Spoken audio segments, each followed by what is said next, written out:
রোজ সকালে ঘুম ভাঙলেই চায়ের আসর বাঁধা, সেই আসরে উঠবে কথা কি হবে আজ রাধা।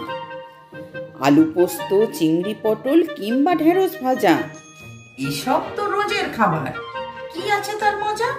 স্পেশাল কিছু চাই যে আজ দুপুর কিংবা রাতে, এর পক্ষে হালকা কিছু চাই যে সন্ধ্যেতে। রবিবারের বিকেলটা তাই বানাতে পারফেক্ট। হরেক রকম সবজি দিয়ে বানিয়ে নিলাম ভেজিটেবল কাটলেট। রবিবার মানেই সব বাড়িতে আমার মতো একই রকম ব্যাপার। সকালে কি খাবো, দুপুরে কি খাবো, স্ন্যাক্সে কি খাবো, রাত্রে কি খাবো। আর মাসটা যদি ডিসেম্বর মাস হয় তাহলে তো আর কিছু বলারই নেই। কোথাও যদি ঘুরতে যাওয়ার ব্যাপার থাকে তাহলে ব্যাপারটা আলাদা, কিন্তু যদি সবাই বাড়িতে থাকে বা বাড়িতে গেস্ট আসার ব্যাপার থাকে তাহলে কিছু তো স্পেশাল বানাতেই হবে। শীতকালের এই রং বেরঙের সবজিগুলো দেখলেই প্রথমে যার কথা মনে আসে সেটা হলো ভেজিটেবল চপ বা ভেজিটেবল কাটলেট। বিট গাজরগুলো কুচিয়ে নিয়েছি, নিয়ে অল্প তেল দিয়ে তার মধ্যে নুন দিয়ে চাপা দিয়ে দিলাম। আলুগুলো মাইক্রোওয়েভে সিদ্ধ করেছি যাতে চিটচিটে ভাবটা বেশি হয়। আর আছে কড়াইশুঁটি, এক বাটি বাদাম, এক বাটি নারকেল কুচোনো আর অল্প একটু কিশমিশ। আর এই কৌটোটায় আমি ভাজা মশলা করে রেখেছি। এর মধ্যে আছে ছোট এলাচ, দারচিনি, জিরে, শুকনো লঙ্কা একসাথে ভেজে নিয়েছি, নিয়ে গুঁড়িয়ে নিয়েছি। জানেন তো, আমি ছোট থেকে বড় হয়েছি গ্রামের বাড়িতে, চাপাডাঙ্গার কাছে। নাম শুনেছেন নিশ্চয়ই, হুগলি জেলার চাপাডাঙ্গা। আমরা যখন ছোট ছিলাম তখন বিয়ে বাড়িতে এখনকার মতো fish butter fry, fish fry বা ফিশ বল বা চিকেন পকোড়া এইসব খাওয়ার চল ছিল না। আমাদের সময় বুফেও ছিল না, বসিয়ে খাওয়ানো হতো। আর আমাদের প্রথমে পাতে দেওয়া হতো হয় ভেজিটেবল চপ নয়তো ফিশ চপ। আর আমাদের কাছে তখন এই খাবারগুলো এত লোভনীয় ছিল, আমরা পটাপট দুটো ভেজিটেবল চপ খেয়েই পেট ভরিয়ে ফেলতাম।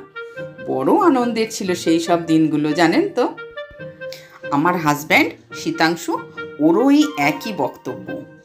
তাই সেই স্মৃতি মনে রেখে প্রত্যেক বছর শীতকালটি এলে ভেজিটেবল চপটি কিন্তু আমি একবার বানাই।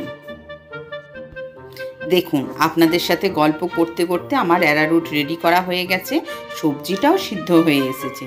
এর মধ্যে কড়াইশুঁটি তো আগেই দিয়ে দিয়েছি, এবার কিশমিশ, নারকেল এইগুলো দিয়ে দিলাম। এবার একটু নেড়ে চেড়ে এর মধ্যে বাদামটাও দিয়ে দেব। ভেজিটেবল চপ আবার একটু মিষ্টি না হলে ভালো লাগে না, তাই একটু পরিমাণ মতো চিনি দিলাম। আর এবার ভাজা মশলাটা দিয়ে ভালো করে নাড়াচাড়া করে নেব। আর দিলাম একটু গোলমরিচের গুঁড়ো আর একটু ধনে গুঁড়ো। এবার টার্ন এর মধ্যে স্ম্যাশড পটেটো অ্যাড করার। না ভাই, চলতি কথায় সিদ্ধ করে চটকে রাখা আলুটা এবার এর মধ্যে ভালো করে মিশিয়ে নিলাম, যাতে করে চিটচিটে ভাবটা খুব ভালো মতো আসে। আর এর মধ্যে যদি চিটচিটে ভাব কম আসে তাহলে দেব বিস্কুট গুঁড়ো করে রাখা বা টোস্ট বিস্কুট গুঁড়িয়ে রাখা যে আছে, যেটা দিয়ে আমি চপটা বানাবো, সেই গুঁড়োটা 2 চামচ দিয়ে দেব। এখনকার অনেক ছেলে মেয়েদের মধ্যেই দেখি এই সব হোমমেড খাবারের প্রতি আগ্রহ কম। তারা বাইরের ফাস্টফুড খেতে বেশি উৎসাহী, এবং সেগুলো অবশ্যই হয় চিকেন ললিপপ, বার্গার, এই জাতীয় খাবার দাবার। কিন্তু আমাদের যেন এইসব খাবারের প্রতি আবেগ খুবই বেশি। এবার আমি ওই মিক্সচার থেকে একটা একটা করে বল বানিয়ে নিয়ে অ্যারারুটের মধ্যে ডুবিয়ে বিস্কুটগুলো ভালো করে মাখিয়ে একটা থালায় সাজিয়ে রাখবো, যাতে করে এগুলো বেশ ভালো মতো ড্রাই হয় এবং শক্ত হয়ে যায়। যাই হোক, যে কথা বলছিলাম, এখনকার ছেলেমেয়েরা জিমে যায় এক্সারসাইজ করতে, কিন্তু বাইরে বেরিয়ে এসে খায় ফাস্টফুড। কিন্তু তারা বাড়িতে না ভাত খায়, না আমাদের কোনো ট্র্যাডিশনাল খাবার দাবার খায়। আমার ভারী অদ্ভুত লাগে, জানেন তো। এইভাবে কি সুস্থ থাকা যায়? আপনারাই বলুন। নিশ্চয়ই ভাবছেন যে আমি বাড়িতে এত চপ কেন বানালাম। আমার এক বান্ধবীকে উপহার পাঠাবো। বেল বাজলো, আবার কি এলো দেখি। একটা বোটের ইয়ারপড কেনা হয়েছিল, সেই ইয়ারপডটার সাউন্ডে কিছু প্রবলেম হচ্ছিল, তাই কোম্পানি রিপ্লেস করে একটা নতুন বক্স পাঠিয়েছে। আজকাল এই অনলাইন কেনাকাটার এগুলো কিন্তু ভীষণ সুবিধে, কি বলেন আপনারা?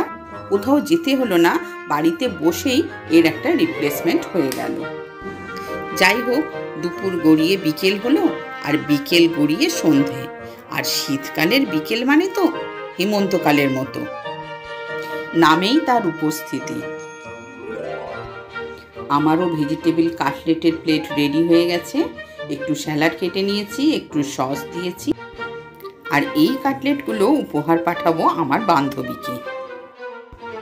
আর 2 কাপ চা বানিয়ে নিয়েছি, 1 কাপ শীতাংশুর আর 1 কাপ দিদিভাইয়ের। দিদিভাই কাটলেট এখন খাবে না, তাই তার জন্য চা বিস্কুট। এবার আমরা একটু বসি রবিবারের সান্ধ্য আড্ডায়। আর ব্লগটাও আজ এখানে শেষ করছি। কেমন লাগলো আপনাদের অবশ্যই আমায় কমেন্ট করে জানাবেন। ভালো লাগলে একটা লাইক করে দেবেন, শেয়ার করবেন বন্ধুদের সাথে। দেখা হচ্ছে আপনাদের সাথে নতুন কোনো ভ্লগে, নতুন কোনো স্পটে, নতুন কোনো ইভেন্টে। আজকের মতো টাটা।